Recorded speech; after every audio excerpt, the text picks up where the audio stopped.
આપણા સંસ્કૃત સાહિત્યની અંદર મિત્રો એક ધર્મની ખૂબ જ વિશાળ વ્યાખ્યા આપી છે. ધારયતિ ઇતિ ધર્મ, જે ધારણ કરે છે તે ધર્મ. આ એક બહુ ગૂઢ અને વિશાળ વ્યાખ્યા છે કે ધર્મ એટલે શું, કે જેને તમે ધારણ કરો છો.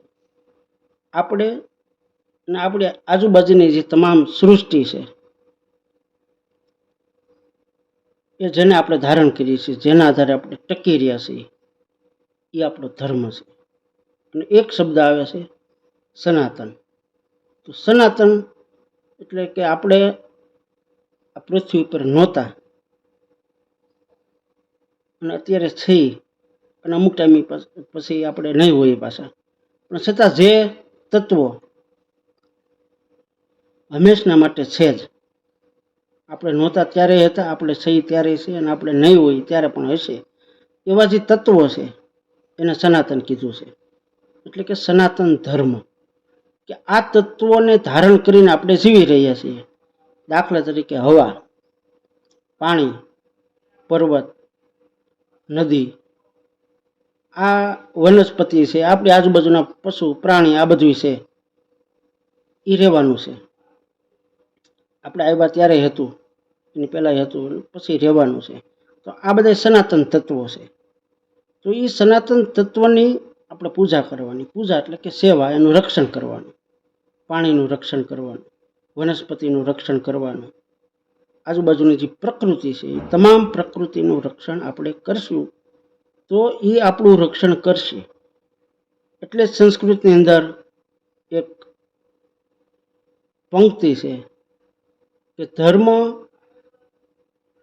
રક્ષતી રક્ષિત, કે જો તમે ધર્મનું રક્ષણ કરશો તો ધર્મ તમારું રક્ષણ કરશે. પાણી છે એનું આપણે રક્ષણ કરવાનું, વનસ્પતિનું રક્ષણ કરવાનું, નદી, પર્વત, આ બધાનું આપણે રક્ષણ કરવાનું છે. જો એને આપણે એને રક્ષણ કરશું તો એ આપણું રક્ષણ કરશે.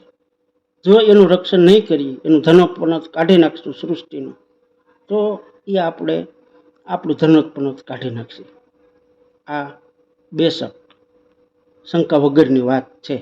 તો આ વાત કરી છે ધર્મની અંદર, અને આને ધર્મ કીધો છે કે જે તમારી સંભાળ રાખે છે એની તમે સંભાળ રાખો. એટલે જ આપણા જે પૂર્વજો હતા એ ખૂબ જ દીર્ઘદ્રષ્ટિવાળા અને ખૂબ જ બુદ્ધિવાન હતા.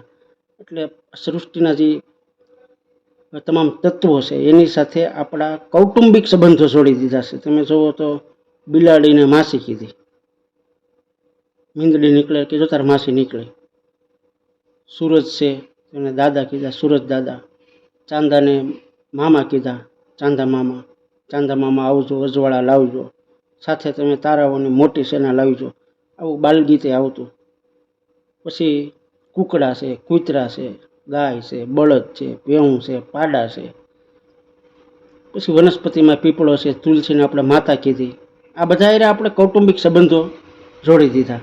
અને દરેક પ્રાણીઓને આપણે દેવતાઓનું, ઉંદર સહિતના દેવતાઓના વાહન બનાવી દીધા કે જેથી કરીને આપણે એનું રક્ષણ કરીએ. તો આ છે આપણો સનાતન ધર્મ, કે એનું આપણે રક્ષણ કરવાનું. ધર્મ રક્ષતી રક્ષિતા, આ એનો સચોટ અર્થ થાય. આ બધું અલગ અલગ પ્રકારના પુસ્તકો કે એવા લેખ વાંચીને મેં આ વાત કરી છે. મારું કાંઈ નથી, પણ આ એક કડી જોડી કે ખરેખર ધર્મ એટલે આ વસ્તુ છે, કે એનું રક્ષણ કરવું એટલે કે આડકતરી રીતે આપણું જ રક્ષણ કરવું. નમસ્કાર.